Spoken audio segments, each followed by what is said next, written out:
Assalamualaikum warahmatullahi wabarakatuh. Perkenalkan, nama saya Hazim Imamul Hakim dengan NIM akhir 8. Di sini saya akan menjelaskan materi mengenai pemanasan global. Pemanasan global merupakan peningkatan suhu rata-rata atmosfer, lautan, dan daratan bumi secara bertahap. Fenomena ini disebabkan oleh efek rumah kaca yang diperkuat oleh aktivitas manusia. Gas-gas rumah kaca seperti CO2 dan metana memerangkap panas dan membuat planet kita semakin panas.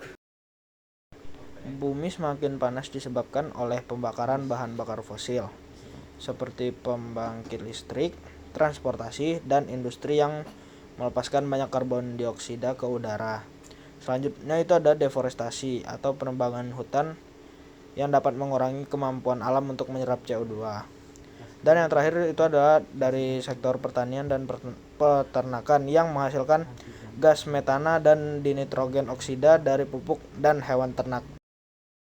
Adapun dampak-dampak yang disebabkan oleh pemanasan global tadi, yaitu yang pertama ada perubahan iklim ekstrim yang dimana cuaca tidak menentu, badai lebih kuat, dan kekeringan kepanjangan.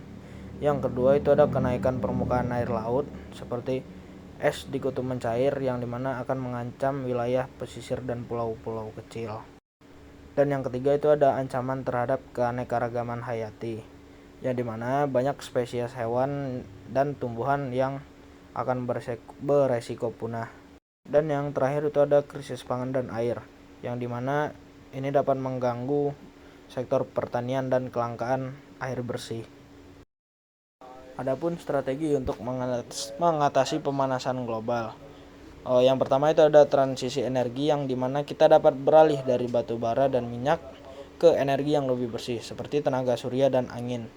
Yang kedua itu ada reboisasi yang dimana reboisasi itu merupakan penanaman kembali pohon secara masif untuk menyerap CO2 dari atmosfer. Dan yang ketiga itu ada inovasi teknologi. Dengan mengembangkan teknologi, kita dapat melakukan penangkapan karbon atau CO2 yang ada di udara secara masif, dan kita juga dapat mengembangkan teknologi di bidang pertanian berkelanjutan.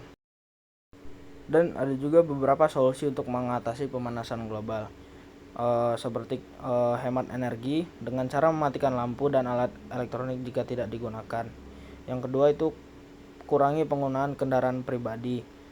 Gunakanlah transportasi umum atau sepeda yang dapat mengurangi emisi karbon dioksida. Yang ketiga itu pilihlah produk ramah lingkungan yang dimana kita harus belanja cerdas dengan mengurangi plastik dan sampah. Dan yang terakhir itu ada prinsip 3R yang dimana 3R itu adalah reduce atau mengurangi, reuse atau gunakan kembali, dan recycle yang dimana berarti daur ulang. Kesimpulan yang dapat kita ambil dari materi ini adalah pemanasan global merupakan fenomena yang sangat nyata dan mendesak yang didorong oleh peningkatan emisi gas rumah kaca dari aktivitas manusia seperti pembakaran bahan bakar fosil dan deforestasi. Dampaknya sudah terlihat jelas mulai dari cuaca ekstrim hingga kenaikan permukaan air laut hingga ancaman terhadap keanekaragaman hayati. Namun, kabar baiknya, ada banyak solusi yang bisa diterapkan, baik di tingkat global maupun individu. Seperti dengan kita beralih ke energi terbarukan, melakukan reboisasi, dan mengadopsi gaya hidup yang lebih ramah lingkungan. Dan kita juga dapat mengurangi laju pemanasan global.